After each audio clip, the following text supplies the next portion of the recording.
Hola a todos, bienvenidos de nuevo a esta tercera sesión de la clase de Filosofía del Derecho de la licenciatura de Derecho, noveno cuatrimestre. Esta es la segunda parte del tema Categorías fundamentales del conocimiento filosófico jurídico, donde comenzaremos a discutir lo que es un ordenamiento normativo. Un orden normativo, por principio de cuentas, es básicamente la expresión de esa necesidad que tenemos como seres humanos de vivir en sociedad. Va a ser básicamente la regulación a través de la cual nosotros establecemos una serie de normas que nos indican de forma clara cómo tenemos que comportarnos en una sociedad, lo cual va a establecer los parámetros de aquello que tenemos prohibido y aquello que tenemos permitido. ¿Por qué? Porque básicamente las conductas humanas tienen que ser reguladas a través del establecimiento de una serie de normas. Sin embargo, existen diversas expresiones de esas conductas humanas. Muy particularmente, existen dos aspectos, el aspecto interno y el aspecto externo de la conducta humana. Esta idea de una dualidad de los comportamientos humanos tiene su origen en un autor griego que ustedes habrán escuchado alguna vez, que es Platón. Platón fue uno de los primeros filósofos en plantear la idea de que existe una dualidad dentro de la existencia humana. Es decir, los seres humanos, de acuerdo a Platón, nos componemos de un alma y de una existencia material, de un cuerpo. El alma tiene una serie de tendencias divinas, inmateriales, permanentes, mientras que el cuerpo es temporal, es corrupto y va a desaparecer eventualmente, lo cual implica que los comportamientos del alma y los comportamientos del cuerpo son diferentes y se van a tener que regular a través de normas diferentes. Platón hacía mucho énfasis en la idea muy particular de la moral. Decía que había una moral para el alma y una moral para el cuerpo.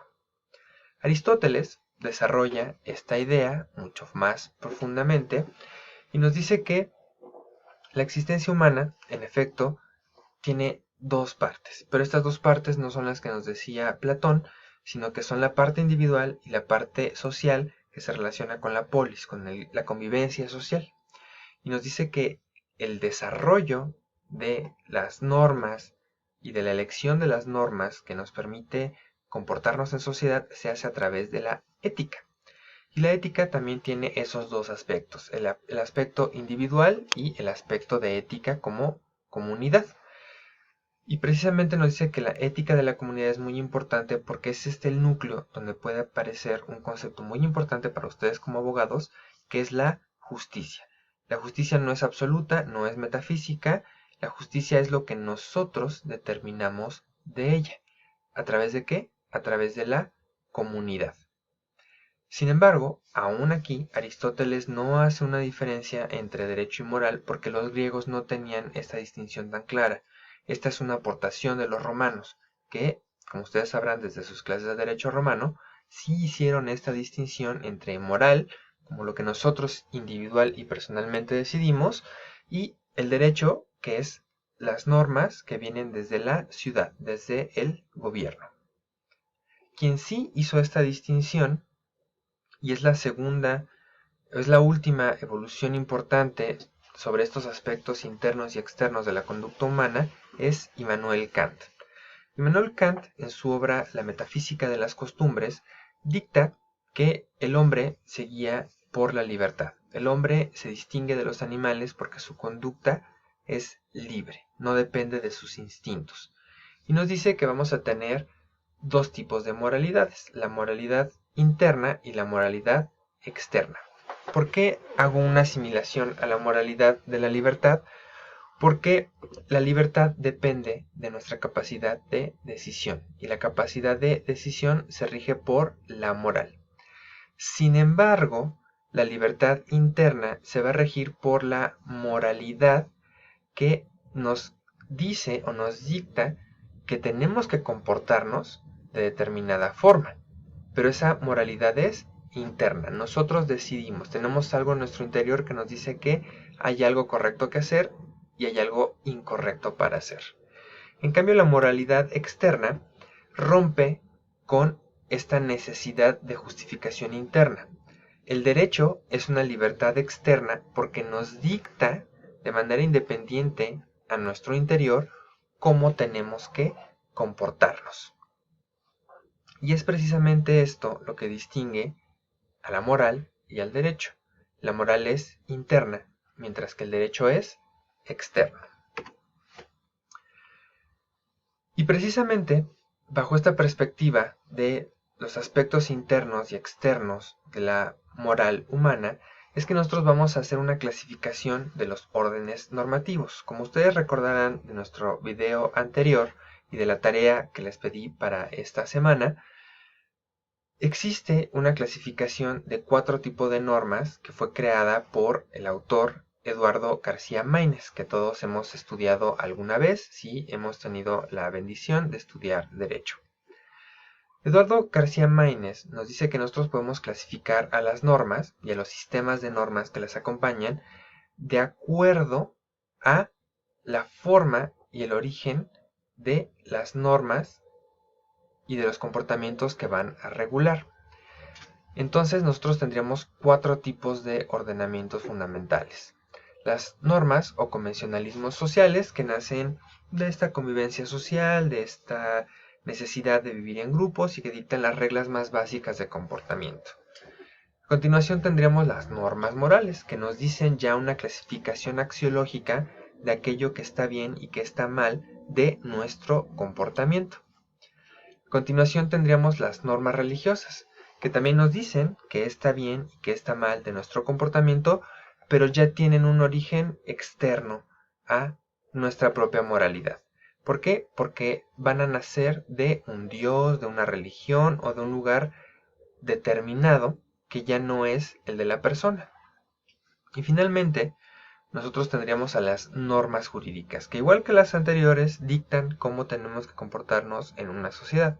Sin embargo, tienen una adición importante. Y esa adición importante es que las normas no solo van a provenir de un lugar externo, como las normas religiosas, sino que nos van a obligar a su cumplimiento a través de la imposición de una sanción. Y esas van a ser precisamente las 4 características que nos van a ayudar a definir a nuestros 4 órdenes normativos. ¿Cuáles son estos elementos?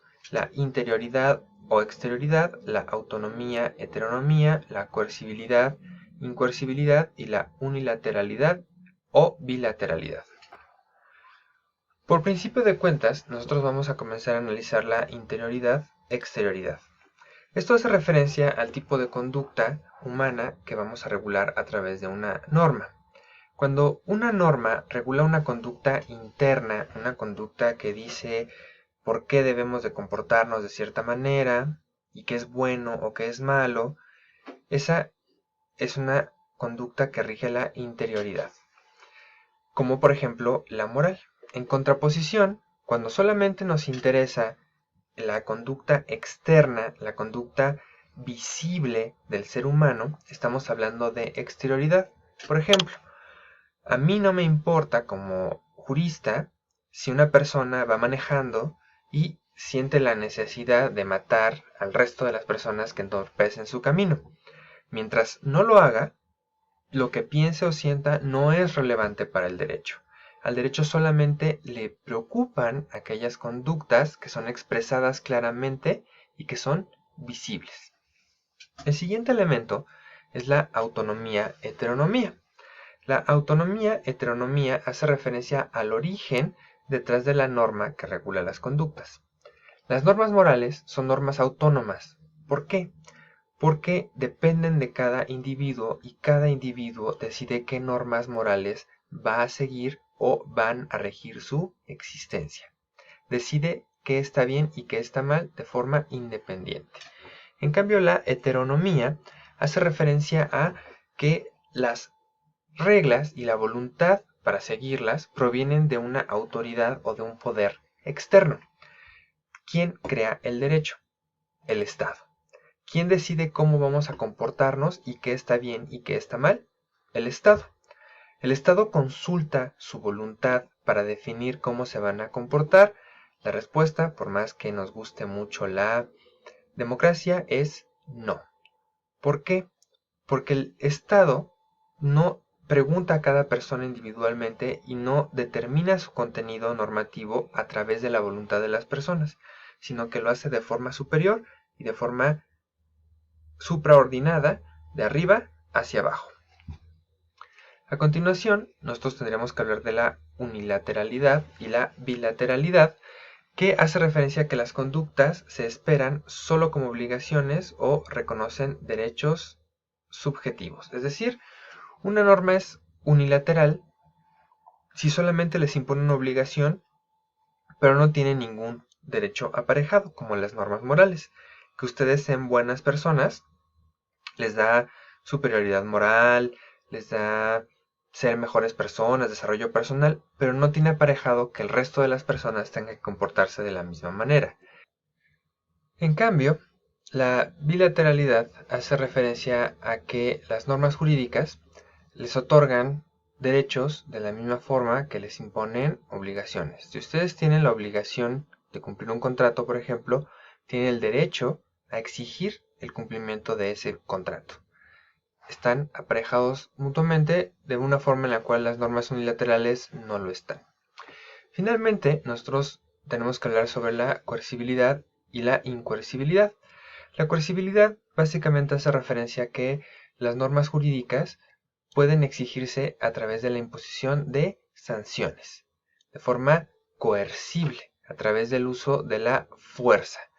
En cambio, por ejemplo, las normas morales, solo actualmente las normas religiosas y las normas morales no son exigibles de forma coercible. No se puede exigir su cumplimiento a través de la fuerza. ¿Por qué? Porque el monopolio del Estado consiste precisamente en que es el único que puede utilizar la fuerza para cumplir sus fines. Finalmente, para concluir esta sesión, lo único que queda es comentarles que en la siguiente sesión nosotros vamos a analizar estos temas, que es propiamente continuar con un desarrollo mucho más a profundidad de los elementos que vimos de las características del orden normativo y de las propias normas. Les comento que el próximo 6 de junio, es decir, la siguiente sesión después de lo correspondiente a este video, vamos a tener nuestro primer examen parcial. Es hasta este tema, hasta el tema visto en esta sesión, y su tarea para el 13 de junio, van a tener 15 días para desarrollar este ensayo, es establecer las diferencias y similitudes entre la moral y el derecho de conformidad a lo establecido en la guía de trabajo que ya encontrarán en la plataforma. Si tienen dudas o les gustaría profundizar en esta información, estas son las fuentes que yo utilicé para la realización de este video.